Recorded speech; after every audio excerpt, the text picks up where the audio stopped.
예, 오늘의 증시 브리핑 시작하겠습니다. 시장 키워드부터 정리해보면 코스피는 재료 노출 판단, 그러니까 밸류업 관련된 정책 발표가 얼마 남지 않았다. 이런 어떤 부담에 좀 매도가 나오는 그런 모습을 보였고, 그러니까 중국에서 경기 부양책이 계속 나오고 있습니다. 뭐 우대금리 인하 조치가 취해졌는데 일단 오늘은 그렇게 크게 반응하지는 않았거든요. 근데 글로벌 경기 침체 가능성을 좀 낮추는 그런 조치가 되는 거죠. 우리 입장에서는 수출주에 뭐 나쁘지 않은 환경이 만들어지고 있다 이렇게 볼 수 있는 거고, 코스피와 코스닥이 좀 다르게 움직였던 거는 가격 부담이 달라요. 지금 양시장. 제가 이제 오늘 아침 방송에서도 말씀드렸던 내용인데 이 내용 간단하게 좀 설명을 드릴 거고요. 그리고 코스닥이 상대적으로 강할 수 있었던 건 2차 전지 대형주, 반도체주 일부 이런 것들이 강세를 보이면서 코스피보다는 이제 코스닥 쪽이 조금 더 이제 흐름이 좋은 그런 모습을 보였던 것 같습니다. 뭐 시장을 좀 정리해 보면 첫 번째는 가격 부담이 있었어요. 코스피 같은 경우는 그러니까 밸류업 효과 때문에 뭐 저평가주가 일부 종목은 막 70% 가까이 올라갔다 이런 내용들이 나오고 있었잖아요. 근데 시장에서는 이 밸류업 정책 26일에 구체적인 내용이 나오면 재료가 노출되기 때문에 단기적으로 조정 나올 가능성이 있다. 물론 이제 중장기적으로는 좋지만 단기적으로는 이런 우려가 있다. 이런 뉴스들이 나왔고 투자자들도 일부 좀 여기에 동의하는 모습이 있었거든요. 실제로 이제 뭐 주요 보면 흥국화재가 거의 100% 가까이 올라갔었고 하나생명 35%, 뭐 제주은행이 뭐 50% 넘게 올라가고 그러니까 이런 흐름이 나왔었잖아요. 그런데 이 중에서 가장 많이 올라간 흥국화재를 놓고 보면 그러니까 PBR 밴드 상으로는 완전히 오버슈팅 됐다. 그러니까 이제 대장주 역할을 하는 종목이 기존의 어떤 흐름에서 완전히 상단을 뚫고 나가버린 상태이기 때문에 단기적으로는 좀 오버다. 물론 이제 이거를 넘어서서 주가를 평가하자. 이게 이제 밸류업 정책이긴 한데 어쨌든 과거 잣대로만 놓고 보면은 단기적으로 너무 오버했다.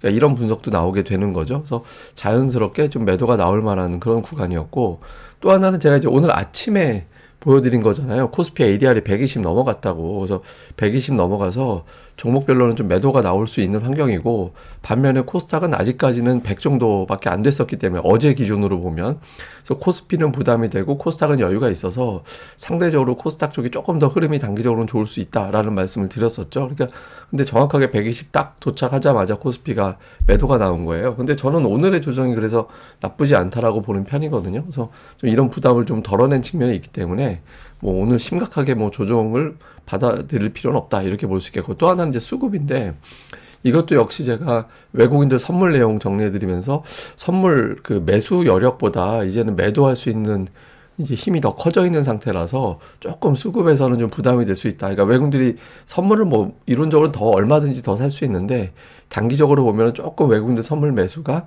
많이 유입되어 있는 상태라서 지금은 좀 매수할 수 있는 여력보다 매도의 힘이 더 강할 수 있는 위치였거든요. 근데 오늘 뭐 외국인들 선물 매도가 또 나왔죠. 그렇게 되면서 이래저래 좀 부담을 조금 털어내는 좀 그동안 좀 부담됐네. 그러니까 이거 좀 덜어내고 가자. 그러니까 이런 식의 어떤 이제 흐름이 나타난 게 오늘 하루였다. 그래서 코스피가 상대적으로 좀 둔했다. 이렇게 보면 될 것 같습니다. 뭐 뉴스 점검해 보면 이제 중국에서 금리 인하, 그 우대금리라고 우리가 보통 표현하는데 우대금리를 인하를 했거든요. 그래서 중국이 이제 경기 부양에 본격적으로 신경을 쓰는 것 같고 그리고 부동산 때문에 부양책 제대로 못한다 뭐 이런 어떤 주장도 있었는데 5년물을 한 걸로 봐서는 부동산에 대한 어떤 정책도 이제 좀 변화가 생길 것 같거든요. 이거 나름대로 의미는 있습니다. 왜냐면 이제 글로벌 금융시장에서 그러니까 중국이 회복되지 않고 있기 때문에 그러니까 중국이 어쩌면 리스크가 될 수도 있다 이런 어떤 주장들도 있었거든요. 그리고 또 아시아 지역 환율하고도 연결이 되는 부분이라서 이게 조금 이제 좀 뭐 중국이 부양책 여러 가지 펼치긴 했습니다만 그동안 이제 딱히 효과는 별로 없었죠. 근데 어쨌든 이런 부분들이 이제 좀 환율을 좀 내리고 아시아에 대한 리스크를 좀 줄여주는 그런 결과가 나올 수도 있을 것 같고요. 다음에 또 하나는 이제 하이닉스가 이제 HBM에서는 계속 앞서가는 그런 모습이 나오고 있거든요. 근데 이게 하이닉스가 이렇게 앞서간다라는 거는 말 바꾸면 삼성전자가 이 부분에 대해서는 좀 뒤처지고 있다. 그러니까 또 선호도에서 좀 내려간다. 이런 어떤 조건이 될 수도 있는 거잖아요. 그래서 하이닉스가 이제 15만 원 넘어간 상태에서 삼성전자가 상대적으로 좀 둔한 그런 모습을 보였었는데 어쨌든 또 뉴스가 나오면 그 뉴스가 나오게 되면서 어느 정도 또 하나의 어떤 흐름이 마무리가 되는 그런 움직임이 나올 수도 있게 되거든요. 그래서 이 뉴스 나오고 나서 하이닉스에 이제 좀 눌려 있었던 삼성전자가 좀 변화가 생기는지 좀 볼 필요가 있고 그 다음에 이제 엔비디아 실적이 나오죠. 엔비디아 실적이 이제 나오게 될 텐데 실적 나오고 나서 과연 주가가 올라갈 수 있겠느냐. 그러니까 이런 의구심이 있거든요. 근데 일부에서는 이런 주장도 있습니다. 이거 파이낸셜 타임즈에 나온 차트죠. 예전에 IT 버블 때 시스코가 그렇게 막 급등을 하면서 엄청나게 올라갔었잖아요. 근데 그때 당시하고 엔비디아가 최근에 2020년 이후의 움직임하고 보면은 결과적으로 좀 비슷한 거 아니냐. 그래서 얼마 남지 않았다 이런 주장이 있습니다. 시스코가 그때 당시 닷컴 버블 때문에 네트워크 장비 이런 수요가 폭발적으로 증가할 것이다라는 해석이 나오면서 주가가 이제 급등을 했거든요. 그래서 지금의 AI가 과연 수요가 그만큼 따르는 거 맞냐, 생각보다 느려지지 않을까 이런 걱정도 있는 것 같아요. 근데 대부분 다 근데 AI에 대한 투자는 워낙 공격적으로 많이 하고 있는 상태라서 뭐 실적에 대한 어떤 부담이 있는 것 같지는 않은데, 근데 어쨌든 일부에서는 이런 주장도 있어서 실적 발표 이후에 매도는 일정 수준 나올 것 같거든요. 근데 그 매도를 이겨낼 정도의 어떤 매수세가 붙어주는지, 이게 이제 미증시의 어떤 하나의 사이클, 그다음에 우리 증시에서 관련주의 어떤 움직임에 되게 중요한 거라서, 휴장 끝나고 실적 발표 직전인 오늘 저녁에 이제 엔비디아의 주가가 어떻게 돌아가는지 이것도 좀 잘 봐야 될 것 같습니다. 자, 수급에서는 이제 외국인들이 양시장 매수, 뭐 대규모는 아니지만 어쨌든 매수했고, 선물은 뭐 매도하는 게 어떻게 보면 되게 당연해요. 저는 개인적으로 오히려 조금 선물 매도 더 소화하고 증시도 조금 더 눌러주는 것도 나쁘진 않다라고 보거든요. 코스피 지수만 놓고 보면. 근데 어쨌든 외국인들이 현물은 그래도 규모 조절은 됐지만 매수하고 있다라는 거는 이제 긍정적이고, 근데 종목으로 보면 2차 전지 분류가 되는 종목군들이 일부 좀 포진해 있는 게 좀 특징이었고요. 그리고 하이닉스를 9일 연속 매수했다가 처음으로 매도로 바뀌었고, 그 다음에 이제 뭐 밸류업 이슈로 올라갔던 지주회사라든가 금융사라든가 이런 것들이 좀 매도 쪽에 포진해 있는 게 좀 특징이었고요. 다음에 기관 투자자들은 오늘 금융투자 매도가 있었기 때문에 시가총액 상단은 대부분 다 매도 쪽에 좀 가 있었고, 상위 중에서 일부 뭐 LG화학 정도 이런 것들 매수인데, 역시 2차 전지 관련된 종목군들이 오늘 매수 쪽에 좀 들어가 있는 게 특징이었습니다. 그다음에 코스닥 쪽에서는 외국인 투자자들이 그 에코프로 2차 전지 매수했고요. 그리고 반도체 쪽도 은근히 매수 쪽에 많이 포진이 되어 있었거든요. 그래서 물론 이제 매도 쪽도 있긴 하지만 대체로 보면 반도체 관련된 종목군들을 좀 많이 매수하는 종목수가 좀 많았던 그런 특성이 좀 있었고, 기관은 더 컸죠. 그러니까 반도체 쪽 매수하는 그런 어떤 종목군들이 좀 많이 보였고, 그 외에는 뭐 이렇게 업종별로 좀 골라 담는 정도, 예, 그런 모습을 보인 게 이제 좀 특징적인, 예, 그런 모습이었습니다. 자, 시장을 좀 요약해서 보면 그 연휴 끝나고 나서 미증시 개장이 되는데 금리가 문제입니다. 그러니까 금리가 지금은 제가 4점이 넘어가면 증시 조정 요인이다. 그래서 한동안 그때 하루 코스피가 장중에 50포인트 빠진 적이 있었잖아요.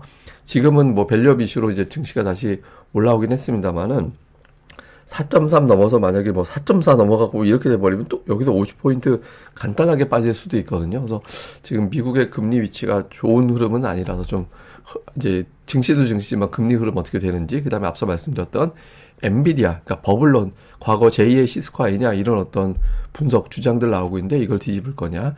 그 다음에 우리 증시에서는 코스닥은 지금 ADR 지표상 100도 안 되기 때문에 가격 부담이 덜 하거든요. 그래서 오늘 뭐 사실 코스닥도 상승 종목이 많았다고 보기는 어려웠잖아요. 그러니까 지수만 괜찮았던 건데, 그런데 상대적으로 가격 부담이 좀 덜한 편이어서 코스닥 쪽의 종목 장세, 순환매 이런 어떤 흐름이 나올 가능성이 높습니다. 그러니까 코스닥의 어떤 종목들의 수급 동향 잘 볼 필요가 있고, 오늘 뭐 특징주로는 뭐 2차 전지 반도체인데 둘 다 각각 뭐 일제히 다 올랐다라기보다는 이제 종목별로 올라갔다 정도라서 뭐 이게 업종이 전체적으로 와 하고 올라간 종목군들은 그렇게 눈에 띄거나, 예, 그러지는 않았던 것 같습니다.